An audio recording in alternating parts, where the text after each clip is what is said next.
আসসালামু আলাইকুম। 18 বাংলা সংবাদে সবাইকে স্বাগত জানাচ্ছি। আপনাদের সাথে আছি নাজিয়াত শাহরিন।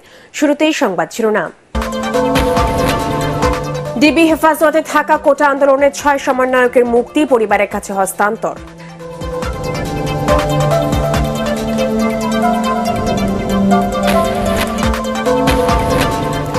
কিছুক্ষণের মধ্যে জামায়াত নিষিদ্ধের প্রজ্ঞাপন, সচিবালয়ে সাংবাদিকদের জানালেন আইনমন্ত্রী।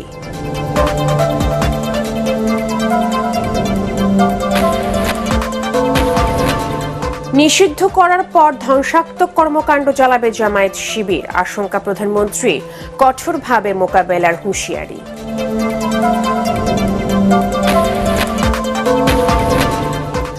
নিরাপত্তার স্বার্থে 11 আগস্ট পর্যন্ত এইচএসসি ও সমমানের পরীক্ষা স্থগিত, ফলাফলের নেতিবাচক প্রভাবের আশঙ্কা বিশেষজ্ঞদের। এবং 13 দিন পর সীমিত পরিসরে ট্রেন চালু, আপাতত ছাড়ছে না আন্তনগর, পথের নিরাপত্তা নিয়ে শঙ্কিত কর্মকর্তারা। শুনছিলেন সংবাদ শিরোনাম, এবারে বিস্তারিত। গোয়েন্দা হেফাজতে থাকা বৈষম্য বিরোধী ছাত্র আন্দোলনের 6 সমন্বয়ককে ছেড়ে দেওয়া হয়েছে। দুপুরে তাদেরকে পরিবারের কাছে হস্তান্তর করা হয়। 6 সমন্বয়ক হলেন নাহিদ ইসলাম, সার্জিস আলম, হাসনাত আব্দুল্লাহ, আবু বাকের মজুমদার, আসিফ মাহমুদ ও নুসরাত তাবাসসুম। এর আগে 26 জুলাই কোটা সংস্কার আন্দোলনের 3 সমন্বয়ক নাহিদ ইসলাম, আসিফ মাহমুদ ও আবু বাকের মজুমদারকে হাসপাতাল থেকে মিন্টো রোডের ডিবি কার্যালয়ে নেওয়া হয়। পরে 27 জুলাই সার্জিস আলম, হাসনাত আব্দুল্লাহ ও নুসরাত তাবাসসুমকেও ডিবি হেফাজতে নেওয়া হয়। পরে 28 জুলাই রাতে ডিবি হেফাজতে থেকে সব ধরনের কর্মসূচি প্রত্যাহারের ঘোষণা দেন বৈষম্য বিরোধী ছাত্র আন্দোলনের 6 সমন্বয়ক। কিছুক্ষণের মধ্যেই জামায়াত শিবির নিষিদ্ধের প্রজ্ঞাপন জারি হবে বলে জানিয়েছেন আইনমন্ত্রী আনিসুল হক। সন্ত্রাস বিরোধী আইনের 18 ধারায় জামায়াত শিবির নিষিদ্ধ বলেও জানান তিনি। সচিবালয়ে এসব কথা জানান আইনমন্ত্রী। নকশালবাড়ির মতো জামায়াত আন্ডারগ্রাউন্ডে যেতে পারে, তাই তাদের মোকাবেলায় সরকার প্রস্তুত আছে বলেও জানান আইনমন্ত্রী। কোটা আন্দোলনের 6 সমন্বয়ক নিরাপত্তাহীনতার কারণে হেফাজতে রাখা হয়েছিল। বিচারক অসুস্থ থাকায় এবং তারা আর নিরাপত্তাহীনতা বোধ করছে না বলায় তারা স্বেচ্ছায় চলে গেছে বলেও জানান আইনমন্ত্রী।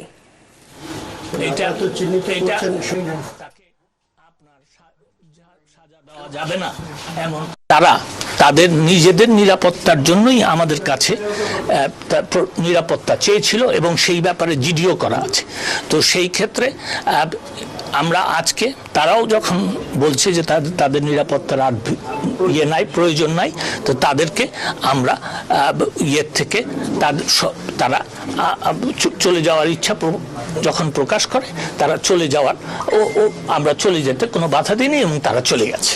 আইনি প্রক্রিয়া গত পরশু আমরা শুরু করে দিয়েছিলাম এবং সেই আইনি প্রক্রিয়া শুরু করার মধ্যে এটার কিন্তু এই যে গেজেট নোটিফিকেশন হয় সেটারও কিন্তু একটা কিছু আইনি বাধ্যবাধকতা পূরণ করতে হয়।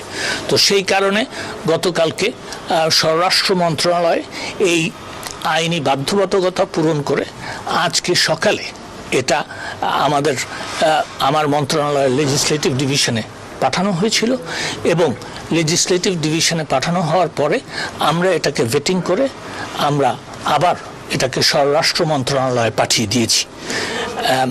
আমার মনে হয় যে কিছুক্ষণের মধ্যেই স্বরাষ্ট্র মন্ত্রণালয় এই গেজেট নোটিফিকেশন পাবলিশ করে দিবেন। জামায়াত নিষিদ্ধ করার পরেও দেশে তারা ধ্বংসাত্মক কর্মকাণ্ড চালিয়ে যাবে বলে আশঙ্কা প্রকাশ করেছেন প্রধানমন্ত্রী শেখ হাসিনা। রাজধানীতে জাতীয় শোক দিবসের আলোচনা সভায় তিনি বলেন, এদের বিষয়ে সবাইকে সজাগ থাকতে হবে। নিষিদ্ধের পর জামায়াতকে জঙ্গিবাদী দল হিসেবে মোকাবেলা করা হবে বলেও জানান প্রধানমন্ত্রী। বিস্তারিত আপিল মাহমুদের রিপোর্টে। নীরবতা পালনের মধ্য দিয়ে রাজধানীর কৃষিবিদ ইনস্টিটিউটে শুরু হয় 15 আগস্ট জাতীয় শোক দিবসের আলোচনা সভা। বঙ্গবন্ধু শেখ মুজিবুর রহমানকে সপরিবারে হত্যায় ঘাতকদের নৃশংসতা তুলে ধরেন প্রধানমন্ত্রী শেখ হাসিনা। বঙ্গবন্ধুর অসাম্প্রদায়িক চেতনায় নিজেদের গড়ে না তুলে একটা প্রজন্ম ধর্মান্ধ ও স্বাধীনতা বিরোধীদের দোসর হিসেবে গড়ে তুলছে বলে অভিযোগ করেন তিনি। দাবি মেনে নেওয়ার পরেও কোটা আন্দোলন চালিয়ে যাওয়া হচ্ছে কোন যুক্তিতে, সে প্রশ্নও রাখেন সরকার প্রধান। আজকে নানাভাবে জাতীয় আন্তর্জাতিকভাবে বাংলাদেশের বদনাম। আর আমি তো আছি, যখন থেকে আসছি তখন থেকেই গালি খাচ্ছি, তো খাচ্ছি, আমি তো পড়া করিনি। আমি জানি, আমার আত্মবিশ্বাস নিয়ে, সততা নিয়ে আমি কাজ করে দেশের মানুষের ভাগ্য পরিবর্তন করেছি। এদেশের কৃষক, এদেশের শ্রমিক, এদেশের প্রতিটি মেহনতি মানুষের ভাগ্য পরিবর্তন করেছি। যখন থেকে সরকার এসে তখন থেকেই তো নানা রকম ষড়যন্ত্র। জামাত নিষিদ্ধ হলে তারা জঙ্গিবাদ কর্মকাণ্ড চালিয়ে যাবে বলে সবাইকে সতর্ক করেন প্রধানমন্ত্রী। তাদেরকে আমরা এখান থেকে ব্যান করে দেওয়া হবে। সন্ত্রাস বিরোধী যে আইন 2009, সেই আইনের 18 ধারা অনুযায়ী এদেরকে ব্যান করে দেওয়া। কারণ এদের জন্য সামাজিক এর জন্য মর্যাদা না থাকে। হ্যাঁ, এরা তো জঙ্গিবাদী হিসেবে আন্ডারগ্রাউন্ডে যে আবার ধ্বংস করার চেষ্টা করবে, কিন্তু সেখানে ওই জঙ্গি সংগঠন হিসেবে এদেরকে মোকাবেলা করা এবং মানুষকে রক্ষা করার চেষ্টা সকলকে মিলে করতে হবে। পরে শোক দিবস উপলক্ষে স্বেচ্ছায় রক্তদান কর্মসূচির উদ্বোধন করেন প্রধানমন্ত্রী শেখ হাসিনা। আপেল মাহমুদ, এটিএন বাংলা, ঢাকা। শিক্ষার্থীদের নিরাপত্তার স্বার্থে স্থগিত করা হলো এইচএসসি ও সমমানের সব পরীক্ষা। 11 আগস্টের পর নতুন সূচি অনুযায়ী পরীক্ষা নেওয়া হবে বলে জানিয়েছেন আন্তঃশিক্ষা বোর্ডের সমন্বয় কমিটির চেয়ারম্যান প্রফেসর তপন কুমার সরকার। গবেষকরা বলছেন, বারবার পরীক্ষা স্থগিত করায় শিক্ষার্থীদের মনোযোগে ব্যাঘাত ঘটবে, নেতিবাচক প্রভাব পড়বে ফলাফলেও। মাহবুব কবির চপল জানাচ্ছেন বিস্তারিত। করোনার ধাক্কা কাটিয়ে শিক্ষা ক্যালেন্ডার স্বাভাবিক করতে এবার এইচএসসি পরীক্ষা এগিয়ে এনে শুরু করা হয় 30 জুনে। 7 থেকে 8টি পরীক্ষা হবার পর কোটা আন্দোলনের কারণে প্রথমে 18 জুলাইয়ের পরীক্ষা স্থগিত করা হয়। এরপর 2 দফায় 1 আগস্ট পর্যন্ত পরীক্ষা স্থগিতের সিদ্ধান্ত নেয় আন্তঃশিক্ষা বোর্ড। এর মধ্যেই সহপাঠীদের গ্রেফতারের প্রতিবাদ ও মুক্তির দাবিতে অনেক শিক্ষার্থী পরীক্ষায় না বসার ঘোষণা দেয়। সন্তানদের নিরাপত্তা নিয়ে উদ্বিগ্ন হয়ে পড়েন অভিভাবকরাও। এ অবস্থায় এইচএসসি ও সমমানের 11 আগস্ট পর্যন্ত নির্ধারিত সব পরীক্ষা স্থগিতের সিদ্ধান্ত নিল শিক্ষা বোর্ডগুলো। 4 তারিখে পরবর্তী পরীক্ষা ছিল, 4 তারিখের পরীক্ষাগুলো স্থগিত করেছি। আমরা নতুন সময়সূচি আবার তৈরি করে 11 আগস্ট থেকে নতুন সময়সূচি অনুযায়ী পরীক্ষা চালু করব। শিক্ষার্থীদের নিরাপত্তার স্বার্থেই আমরা এই ধরনের সূচিতে আমরা পরিবর্তন এনেছি। কিছুটা তো আমাদের সমস্যা হয়েছে, তাতে করে আমরা রিকভারি করার চেষ্টা করছি। শিক্ষা গবেষকরা বলছেন, প্রতিটি পরীক্ষার জন্য ভিন্ন ভিন্ন প্রস্তুতি থাকে শিক্ষার্থীদের। বারবার স্থগিত হওয়ায় তাদের মনোযোগে ঘাটতি দেখা দিতে পারে। খারাপ হতে পারে ফল, ব্যাঘাত ঘটতে পারে বিশ্ববিদ্যালয়ের ভর্তির প্রস্তুতিতেও। ছাত্র আন্দোলনকে কেন্দ্র করে যে পরীক্ষা স্থগিত করা, সেটা তাদের প্রস্তুতিতে ঘাটতি আনবে এবং তাদের পুরো শিক্ষা জীবনে এটা তাদের বয়ে বেড়াতে হবে।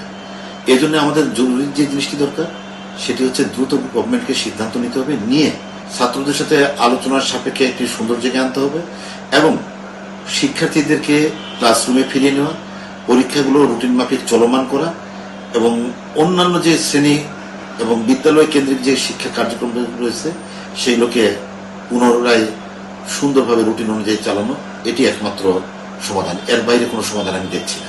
এবার এইচএসসিতে পরীক্ষার্থী 14.5 লাখের মতো। মাহবুব কবির চপল, এটিএন বাংলা, ঢাকা। কোটা সংস্কার আন্দোলনে সহিংসতার প্রায় 2 সপ্তাহ পর চালু হলো স্বল্প দূরত্বের ট্রেন। শিথিল কারফিউয়ের মধ্যে নিরাপত্তা ব্যবস্থা জোরদার করেই কমলাপুর স্টেশন থেকে 7টি ট্রেন ছেড়ে যায়, ফিরে আসে 3টি।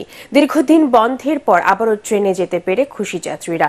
দ্রুত আন্তনগর ট্রেন চালুর দাবি জানিয়েছেন তারা। তবে সব ট্রেন কবে থেকে যাত্রা শুরু করতে পারবে তা এখনো জানাতে পারেনি রেল কর্তৃপক্ষ। শরফুল আলমের রিপোর্ট।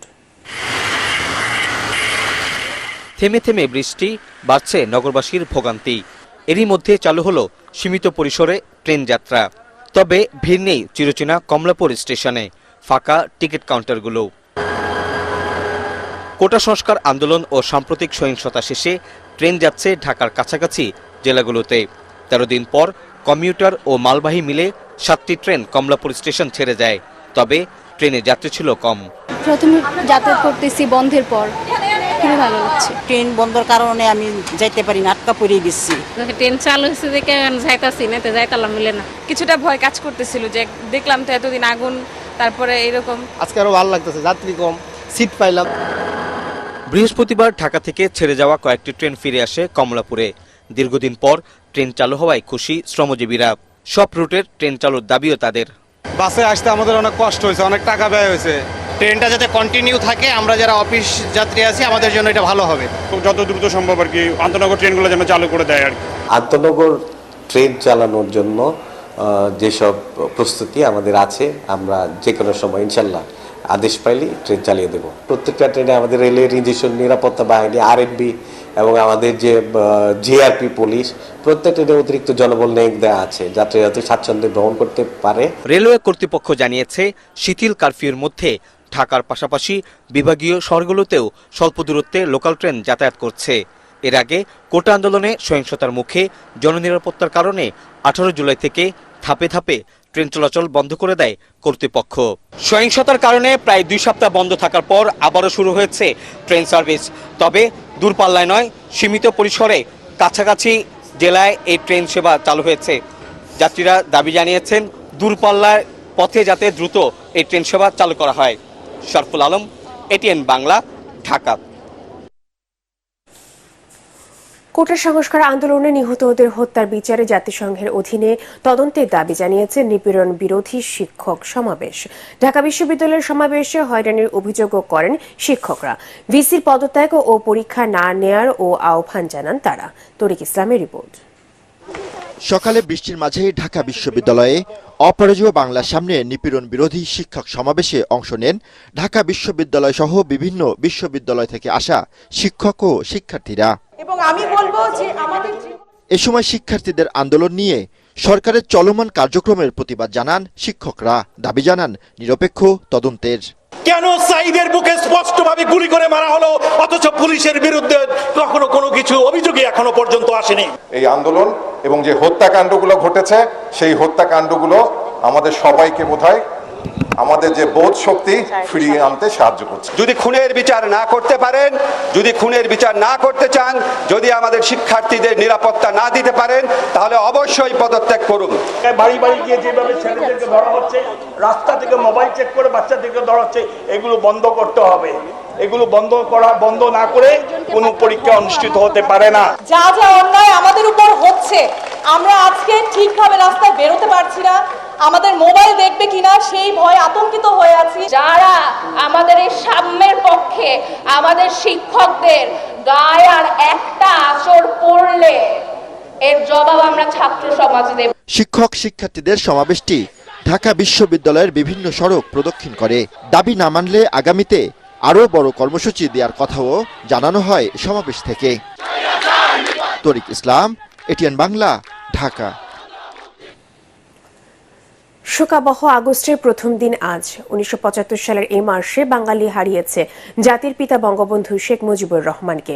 1975 এর 15 আগস্ট কাল রাতে ঘাতকরা শুধু বঙ্গবন্ধুকেই হত্যা করেনি, তাদের হাতে একে একে প্রাণ দিয়েছেন বঙ্গবন্ধুর সহধর্মিণী বঙ্গমাতা বেগম ফজিলাতুন্নেসা মুজিব, বঙ্গবন্ধুর সন্তান শেখ কামাল, শেখ জামাল, শিশু শেখ রাসেল এবং পুত্রবধূ সুলতানা কামাল ও রোজি জামাল সহ পরিবারের 16 সদস্য ও আত্মীয় স্বজন। সেনাবাহিনীর কিছু সংখ্যক বিপথগামী সদস্য সপরিবারে বঙ্গবন্ধুকে হত্যা করার পর গোটা বিশ্বে নেমে আসে শোকের ছায়া।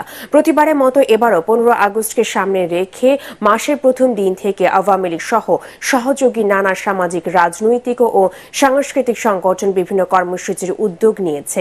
এদিকে রাতে রাজধানী শাহবাগে প্রদীপ প্রজ্বলন করে ছাত্রলীগ। ঢাকা বিশ্ববিদ্যালয়, ঢাকা কলেজ, ঢাকা মহানগর সহ বিভিন্ন প্রতিষ্ঠানের ছাত্রলীগ কর্মীরা এতে অংশ নেয়।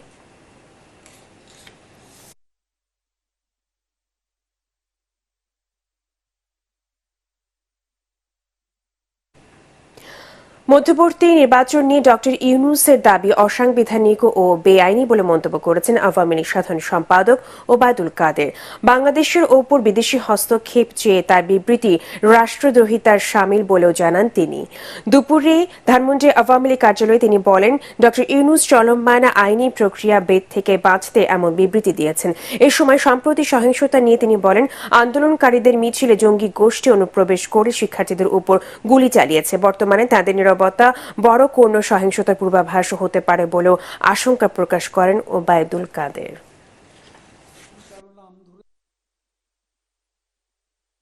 ডক্টর মোহাম্মদ ইউনূস অতি সম্প্রতি একটা বিবৃতিতে বাংলাদেশে বড় হস্তক্ষেপ করার জন্য বিভিন্ন দেশের সরকার আন্তর্জাতিক সম্প্রদায়কে আহ্বান জানায়। এই ধরনের বিবৃতি বা বক্তব্য বাংলাদেশের সংবিধান আইন অনুযায়ী রাষ্ট্রদ্রোহিতার পর্যায়ে পড়ে। রাজধানী ঢাকা ও আশপাশের এলাকায় ভোর থেকে শুরু হয়েছে মাঝারি বৃষ্টি। বৃষ্টির কারণে ভোগান্তিতে পড়েছেন কর্মজীবী মানুষ। এর আগে দেশের 12 জেলার উপর দিয়ে ঘন্টায় সর্বোচ্চ 60 কিলোমিটার বেগে ঝোড়ো হাওয়া সহ বজ্র বৃষ্টি পূর্বাভাস দেয় আবহাওয়া অধিদপ্তর। আবহাওয়াবিদ মোহাম্মদ মনোয়ার হোসেনের সই করা বিজ্ঞপ্তিতে বলা হয়, যশোর, কুষ্টিয়া, ঢাকা, ফরিদপুর, খুলনা, বরিশাল, পটুয়াখালী, কুমিল্লা, নোয়াখালী, চট্টগ্রাম, কক্সবাজার এবং সিলেট অঞ্চলের উপর দিয়ে দক্ষিণ পূর্ব অথবা পূর্ব দিক থেকে ঘন্টায় 45 থেকে 60 কিলোমিটার বেগে অস্থায়ীভাবে দমকা বা ঝোড়ো হাওয়া সহ বৃষ্টি অথবা বজ্র সহ বৃষ্টি হতে পারে। এসব এলাকার নদীবন্দরগুলোকে 1 নম্বর সতর্ক সংকেত দেখাতে বলা হয়েছে।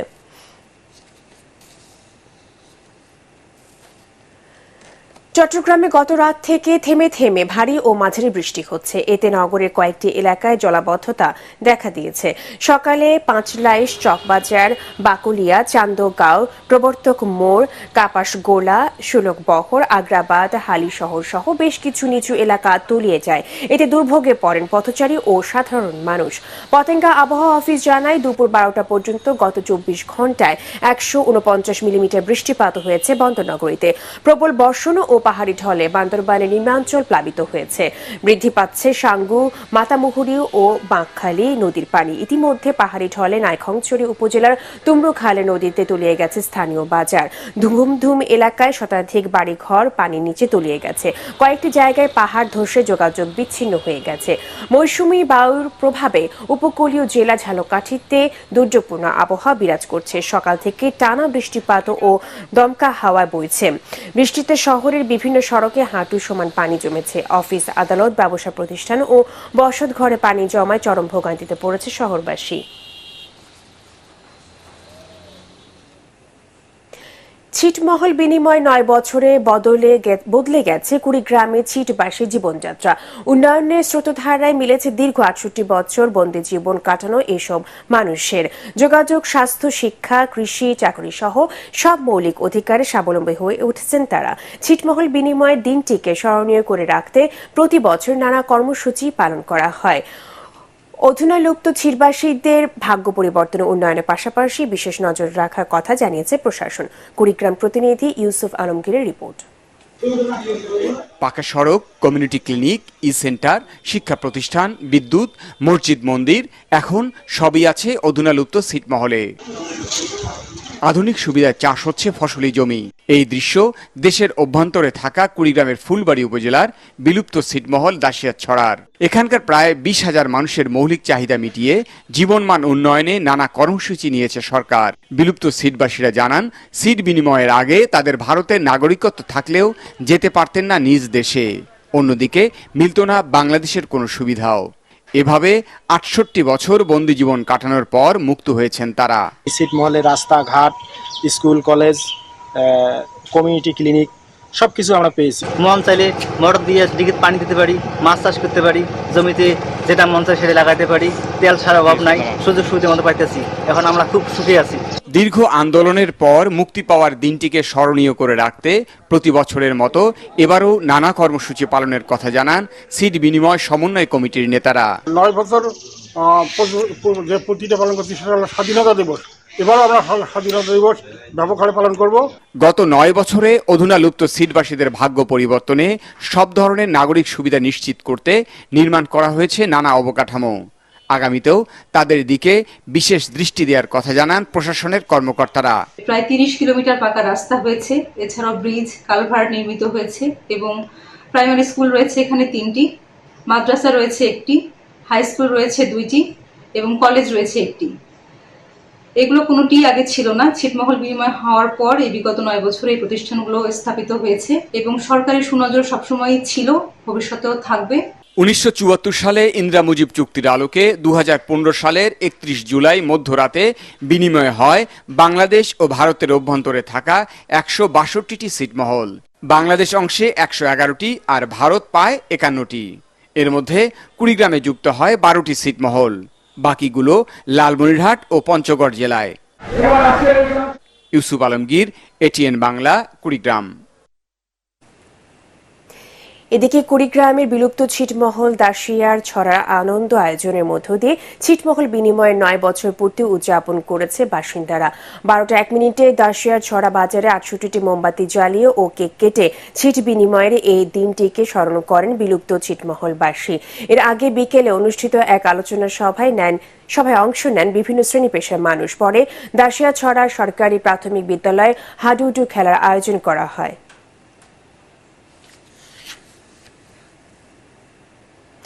যশোরে অবস্থিত Ad-din Sakina women's medical college থেকে এবারে প্রথম দেশি শিক্ষার্থীদের সাথে বিদেশি শিক্ষার্থীরাও ইন্টার্ন পাশ করে চিকিৎসক হওয়ার গৌরব অর্জন করেছে।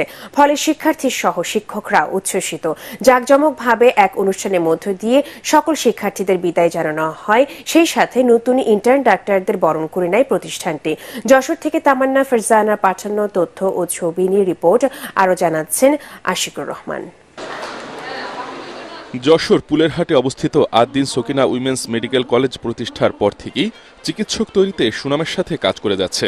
তবে এবারই প্রথম দেশি শিক্ষার্থীদের সাথে বিদেশি শিক্ষার্থীরাও চিকিৎসক হিসেবে বের হচ্ছেন এ প্রতিষ্ঠান থেকে। সাফল্যের সাথে একাডেমিক কোর্স শেষ করে আনন্দিত শিক্ষার্থীরা।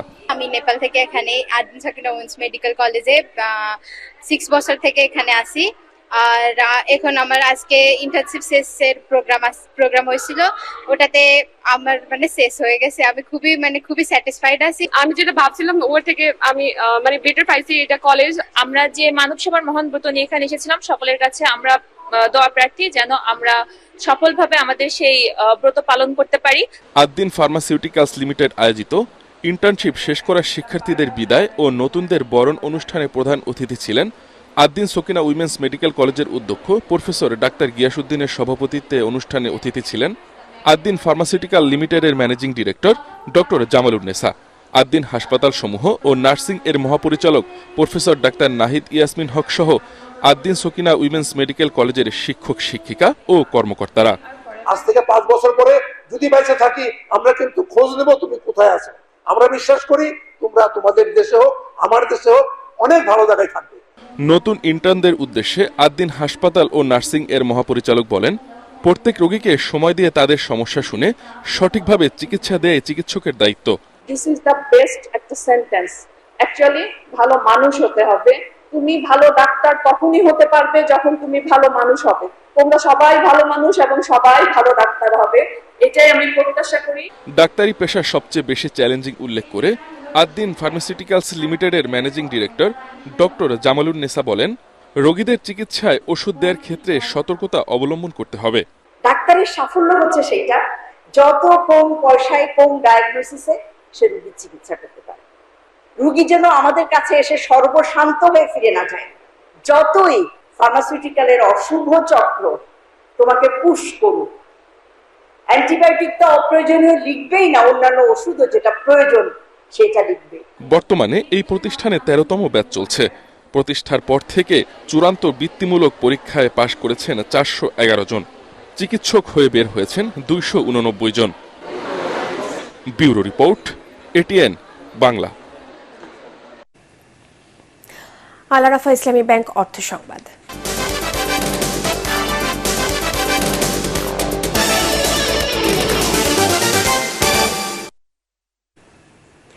সেনাবাহিনীর উদ্যোগে খাগড়াছড়ির মহালছড়িতে শিশু মঞ্চ উচ্চ বিদ্যালয় ভবনের উদ্বোধন করা হয়েছে। মহালছড়ির বাবুপাড়ায় এই ভবনের উদ্বোধন করেন সেনাবাহিনীর Khagrachari region commander brigadier general Sharif Mohammad Aman Hasan. অনুষ্ঠানে region commander brigadier general Sharif Mohammad Aman Hasan বিদ্যালয়ের জন্য নগদ 3 লাখ টাকা অনুদান দেন। এ সময় Mahalchhari zone commander lieutenant colonel Shahriar Shafqat, জেলা পরিষদ চেয়ারম্যান মংসুইপ্রু চৌধুরী, উপজেলা চেয়ারম্যান বিমল কান্তি চাকমা, বিদ্যালয়ের ভূমিদাতা বীর মুক্তিযোদ্ধা শাহজাহান পাটোয়ারি উপস্থিত ছিলেন। পরে বিদ্যালয় প্রাঙ্গণে গাছের চারা রোপণ করা হয়। এদিকে সেনাবাহিনীর মহালছড়ি জোনের পক্ষ থেকে উপজেলার শতাধিক দরিদ্র পরিবারের মাঝে বিভিন্ন সামগ্রী বিতরণ করা হয়। আন্তর্জাতিক সংবাদ।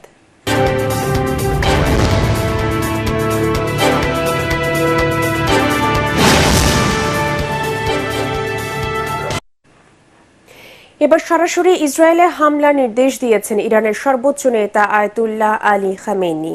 ফিলিস্তিনিদের স্বাধীনতাকামী সশস্ত্র গোষ্ঠী হামাসের রাজনৈতিক প্রধান ইসমাইল হানিয়ার গুপ্ত হত্যার প্রতিশোধ নেয়ার ঘোষণাও দিয়েছেন তিনি। মার্কিন সংবাদ মাধ্যম নিউ ইয়র্ক টাইমস জানিয়েছে, স্থানীয় সময় বুধবার ইরানের সুপ্রিম ন্যাশনাল সিকিউরিটি কাউন্সিলের জরুরি বৈঠকে এই আদেশ দেন খামেনি।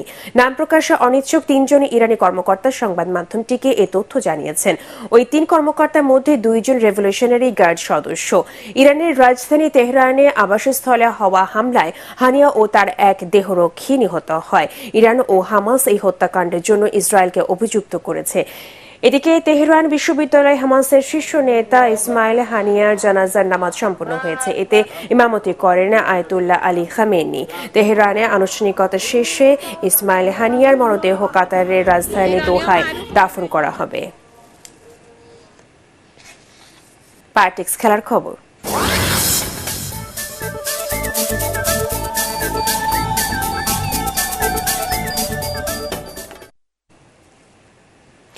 নয় স্বর্ণ নিয়ে প্যারিস অলিম্পিকের 5ম দিন শেষে পয়েন্ট টেবিলের শীর্ষে উঠেছে চীন। 100 মিটার ফ্রি স্টাইলে নিজেরই গড়া বিশ্ব রেকর্ড ভেঙে সোনা জিতেছেন চীনের জাংলে পান। 46.60 সেকেন্ড সময় নিয়ে আগের রেকর্ড ভেঙে দেন তিনি। এই ইভেন্টে অস্ট্রেলিয়া রূপা আর রোমানিয়া ব্রোঞ্জ জেতে। অন্যদিকে সাঁতারে একই দিনে 2 স্বর্ণ জয়ের কীর্তি গড়েছেন ফ্রান্সের লিও মার্শা। 200 মিটার ব্রেস্ট স্ট্রোক আর 200 মিটার বাটারফ্লাইয়ে পদক জেতেন ফ্রান্স সাঁতারু। পদক তালিকায় 8 স্বর্ণ নিয়ে ফ্রান্স আছে 2-এ। তবে সমান সোনা পেলেও মোট পদক কম পাওয়ায় জাপান নেমে গেছে 3-এ।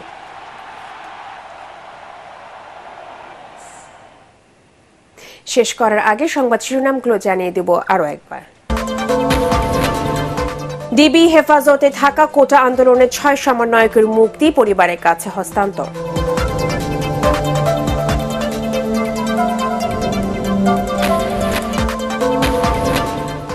কিছুক্ষণের মধ্যে জামায়াত নিষিদ্ধের প্রজ্ঞাপন, সচিবালয়ে সাংবাদিকদের জানালেন আইনমন্ত্রী।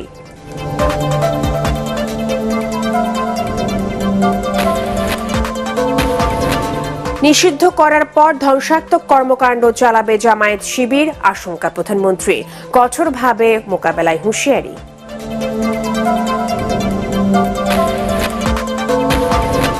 নিরাপত্তার স্বার্থে 11 আগস্ট পর্যন্ত এইচএসসি ও সমমানের পরীক্ষা স্থগিত, ফলাফলে নেতিবাচক প্রভাবের আশঙ্কা বিশেষজ্ঞদের।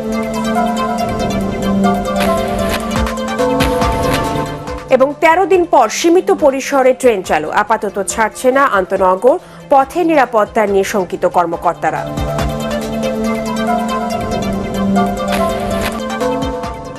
পরবর্তী সংবাদ দেখার আমন্ত্রণ জানিয়ে এখনকার মতো শেষ করছি। এটিএন বাংলা সংবাদ ইউটিউবে দেখতে ব্রাউজ করুন youtube/18 বাংলা নিউজ। ধন্যবাদ সবাইকে।